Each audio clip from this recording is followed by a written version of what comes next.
Hello, welcome back. Critical Rocket once again here with some new clan mech videos. Today we're going to be looking at the Arctic Cheetah. This is the new clan mech from Wave 3. And it's a 30-tonner, if I remember correctly. This is the Prime variant, which is 2 ER medium lasers, a flamer, a tag, ECM, 2 LRM5s, and I believe a Beagle probe. So it's kind of a all-round support, I guess. Long range, medium range, some short range stuff. It's pretty neat. Pretty useful little mech, and one I'm quite happy with. I think it looks very cool. You get to see the cockpit here, and just see its nice little sort of round dome shape, which is quite cool. I like the little sort of grips or supports around there. It just really makes it feel like a little sort of cage that you're inside, protective dome. I wish I had a rotational third-person view. It'd be nice to see the front of the mech, but yeah. So this is a conquest map, and I believe it was on the new European servers, which was very cool. But finally, it's only taken 3 fucking years to get here, but hell, you know, better late than never. So the Hankyu, or as the Kuritans call it, which means shortbow, or the Arctic Cheetah, as it is known for the clans. Originally a mech that was created by clan Ice Hellion, as you may have read on the website. It's kind of rare for them to actually post the lore background. That's kind of my gig, guys. But yeah, it's mostly used by the Smoke Jaguars, which is why I've got it in the Smoke Jaguar pattern. Makes it look very dark, unfortunately. Handling. It's got a great speed straight out the gate. It's probably the fastest of the actual dedicated lights at the moment, until I assume they add the dasher or fire moth. It seems to have pretty good hitboxes for a light. It doesn't seem to be too particularly prone to getting its legs or its torso blown off, which is a nice plus. As the Prime variant goes, obviously a lot of people are probably going to take those LRM launchers off at the start, because yeah, they're 2 LRM5s, they're not going to be doing a hell of a lot of damage. They're a good harassment weapon though. I actually found I was using them a lot, especially in this match, around the mid-range rather than the 180, because there's a psychological effect to players hearing that there's incoming missiles. So they tend to react a little differently when they try to evade them, and it can sometimes push a panicked player into a worse position because they're trying to avoid more damage that they might perceive as being streaks. So for me, it works, but I can see why you'd want to change them to something like SRM6s or streaks of some kind. The 2 medium lasers are fine, decent punch, although again, if you're not even into the missile slots at all, you could probably turn this into a decent narc boat, I suppose, just using one of the slots. The flamer probably is one of the first things to be removed. I could see a lot of people getting rid of that. If you see the scoreboard flashing up with this, because I was having the odd lag spike on the EU servers, but it wasn't PGI, so don't worry about that. Oh yeah, it's jump capable, and yes, as I said before, it's ECM standard for the Prime variant, so it's going to become one of the default lights, I imagine. Kind of like I don't think there is really an Innisphere counterpart to this, but I guess I'd liken this to the Spider more than any of the others, just because of the sort of spindly, short sort of nature of it, and the fact that it's an alright build. I'm actually really happy with this one. I'm not a huge fan of the clan stuff, but I do like my light mechs, and much like the Adder and the Kit Fox and the Mistlinks, this is, yeah, it's a nice little addition. It looks cool. Modelers have done a great job. Once again, they've really updated one of the older designs and really made it pop, really made it unique and interesting to see on the battlefield visually. It's probably not got the best hard points in the world though. 3 energy slots, 2 missile slots in the Prime variant.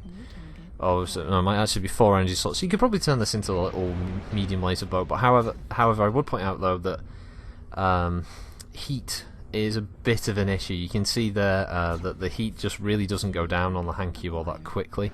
It does tend to kind of linger for a while, and yeah, not the best, especially on a map like Tourmaline, where you may have to purposely avoid combat for a little bit just to try and get your heat down. Outside of that though, I don't really have a problem. Tactically, the mech, it can be run like any other light mech. Generally, it's pretty good at avoiding damage. The lag shield is still in effect. Oh, I get stuck on this Shadow Cat for a while. The lag shield is real. It does keep the mech alive. Obviously, the legs are going to be the most important thing to protect. If you lose the arms, you lose your LRMs and your medium lasers. So essentially, a bit like the Firestarter and the Panther, blowing the arms off is kind of beneficial. If you can hit them at range, it's worth doing.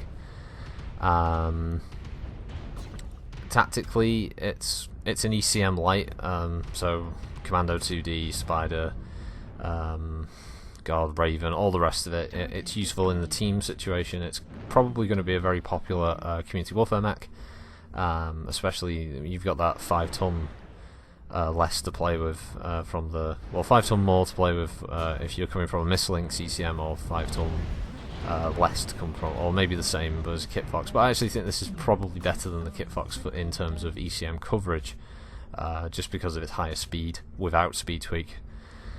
Yeah. I mean, outside of that, I haven't really got much else to say about it. It's a fun little mech. I think this round kind of highlights the fact that I was all over the map on this one, engaging targets, especially a lot of targets bigger than me, and yeah, I take a fair whack of damage at times, but I don't lose any limbs. I don't run out of ammo for the LRMs. There's a ton each for each launcher, so what you've got about 360 missiles. You could probably chop that down to 1 ton and not really worry about it too much, which would probably give you space for another, I don't know, probably another heat sink, or I suppose you could rip out the flamer, as I said, and you could put in another medium laser, but heat is definitely something you have to be aware of. Obviously, the jump jets are locked, so there's no removing jump jets. I think one of the main problems clan mechs do suffer at the moment, until the 2C variants are available, is our ability to kind of play around with weight to have extra armor as a default to this mech.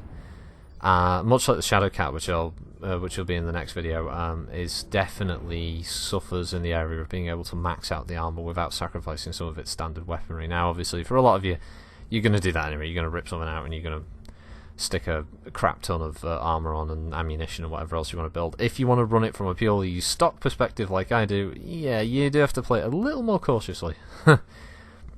It's just having a look there, all the damage on the back and the fact that the smoke billowing out the arms. So yeah, this one is not far off. I think there's only one left to chase down. Outside of that, it's mostly just jogging around the map, capping points. So yeah, I hope you enjoy this. Like with the the little Hankyu or the Arctic Cheetah running around. Finally, it's been a long wait for Wave 3, but I'm glad it's here. It's nice to have more mechs to play with, clan or Inner Sphere, doesn't really matter. They're all fun. And yeah, thanks for watching, everyone. Thanks for commenting, all of you that take the time. Yeah, if any questions you ask, any corrections you have to make, please post them. Let me know. I'll get back to you as soon as I can. And yeah, I'd just like to say a big thank you to everyone who has pushed me over the 1,000 subscriber mark. It's really, really humbling that that's happened. I never believed for a second that I would ever get that many people who actually want to listen to me ramble on talking over fucking BattleTech. So yeah, cool. Yeah, have a good one, folks. Critical Rocket signing out.